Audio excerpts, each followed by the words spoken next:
between many different people: the author, the illustrator, the designer, and the publisher. Graphic novel is different to a comic book like this one because it's a full-size story, a novel-size story, a novel in words and pictures, whereas comic books are more like very short stories. Here are a couple of graphic novels by some authors you might know: Hergé, the creator of Tintin, and Goscinny and Uderzo, the creator of Asterix the Legionary. Both these creators of graphic novels created their novels first in French. France has had a long history of graphic novels.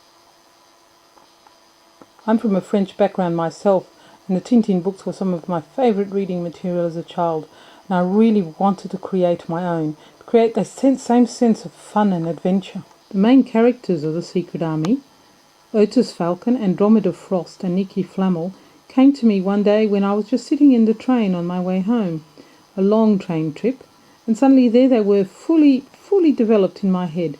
Otis Falcon, an ex-boxer, Nicky Flamel, an ex-motorbike racing champion, and Andromeda, an ex-musician and daughter of a duchess.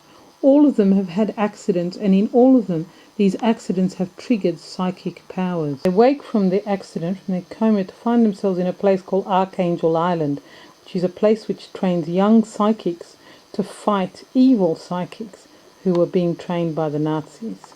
I set the novel in 1936 at a time when Hitler, the head of the Nazi party, had been leader of Germany for 3 years and had already put his reign of terror over his people. The Nazis weren't just a wicked political party bent on world domination and the extermination of all those they considered subhuman. They were also very interested in magic and the occult and psychic powers and things like that, especially this man, Heinrich Himmler, the head of the SS, who actually founded a lot of psychic research laboratories, rather like the one in my book, and also sent his troops searching for things like the Grail and Thor's hammer and the Ark of the Covenant, just like in the Indiana Jones movies. So you see, they're based on some truth. As well as being a time of darkness and danger, the 30s were also a very glamorous period. Lovely clothes, very classy cars and buildings and so on. And I was quite inspired by that. Also, a lot of the Tintin books were set in that time. And I was also inspired by my grandfather's photographs. He was a film cameraman in the 1930s and he took some marvellous photographs. When I started writing the manuscript, I wrote it like a play with stage directions and dialogue and everything so that the artist would have a pretty good idea of what was going on. The script changed as the artist began doing his pictures, and he did them as separate panels, separate pictures.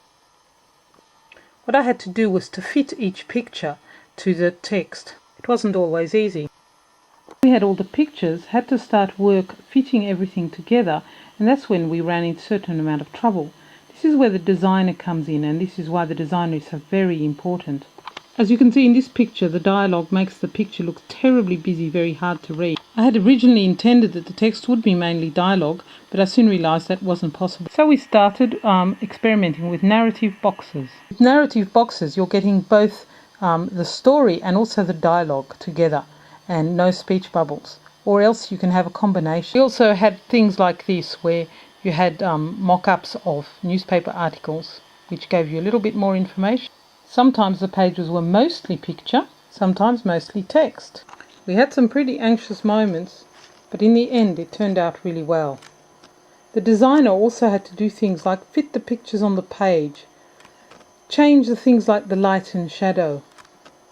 The designer has a huge input into a graphic novel. It certainly wasn't the easiest project I've ever undertaken, but it was one of the most enjoyable in the end, and I was just so thrilled to see the book. I had my very own graphic novel